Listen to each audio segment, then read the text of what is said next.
Hi friends, welcome to our channel. முருங்கைக்கீரை beetroot சேர்த்த கோதுமை அடை எப்படி செய்கிறதுன்னு பார்க்கலாம் வாங்க. அதுக்கு 1/2 கிலோ கோதுமை மாவை சலிச்சு எடுத்துக்கலாம். அதோட இஞ்சி பூண்டு விழுது, கொத்தமல்லி ஆப்ஷனல், உங்ககிட்ட இருந்தால் நீங்கள் சேர்த்துக்கலாம். 1 கப் துருகிய பீட்ரூட்,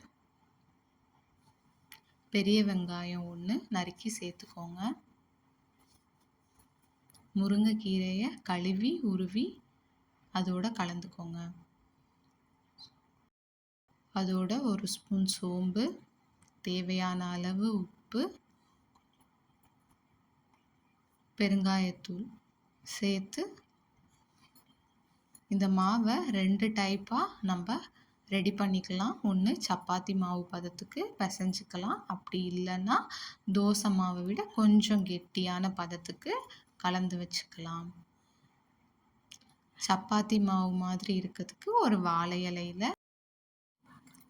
இலையில் எண்ணெய் தடவி கையால் நல்லா ரவுண்டாக அழுத்தி தோசைக்கல்லில் போட்டுக்கோங்க. அடுப்பு ஹை ஃப்ளேமில் வைக்க வேணாம், நார்மல் ஃப்ளேமில் வச்சுக்கோங்க.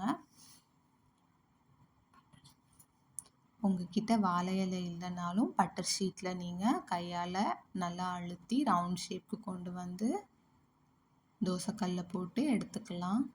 நல்லா 2 சைடும் வேக வச்சு எடுத்துக்கோங்க. இந்த ரெசிப்பியை நீங்கள் ராகி மாவுலேயும் ட்ரை பண்ணிங்கன்னா நல்லா வரும். இந்த கோதுமை மாவு ரேஷனில் கொடுத்த கோதுமையை 2 தடவை சுடு தண்ணியில் வாஷ் பண்ணி வெயிலில் காய வச்சு நாங்களாக ஹோம்மேடாக மிஷினில் அரைச்சி யூஸ் பண்ணுற கோதுமை மாவு. இந்த சப்பாத்தி மெத்தட் ஒழுங்காக வராதவங்க தோசை மாவு மாதிரி கூட ஊற்றிக்கலாம். உங்களுக்கு எந்த மெத்தட் சூட்டபிளாக இருக்குமோ அந்த மெத்தடில் நீங்கள் ட்ரை பண்ணிக்கோங்க.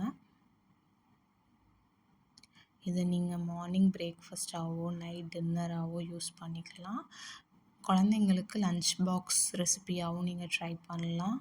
அப்படி இல்லைன்னா நீங்கள் ஈவினிங் ஸ்நாக்ஸாக கூட இதை ட்ரை பண்ணி பாருங்கள். முருங்கைக்கீரை, பீட்ரூட், கோதுமை இது எல்லாத்துலேயுமே அயன் கண்டென்ட் இருக்குது. ரொம்ப ஹெல்த்தியான ரெசிபி.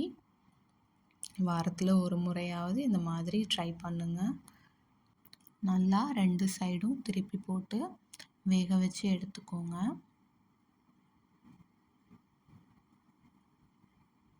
இதோட சிக்கன் கிரேவி வச்சு சாப்பிட்றப்போ டேஸ்ட் ரொம்ப நல்லாயிருக்கும். இதோட தேங்காய் சட்னி, சாம்பார் கூட நீங்கள் வச்சு சாப்பிட்லாம். டேஸ்ட் நல்லாயிருக்கும். இந்த மாதிரியான யூஸ்ஃபுல்லான வீடியோஸ்க்கு நம்ம சேனலை சப்ஸ்கிரைப் பண்ணிக்கோங்க. தேங்க்ஸ் ஃபார் வாட்சிங்.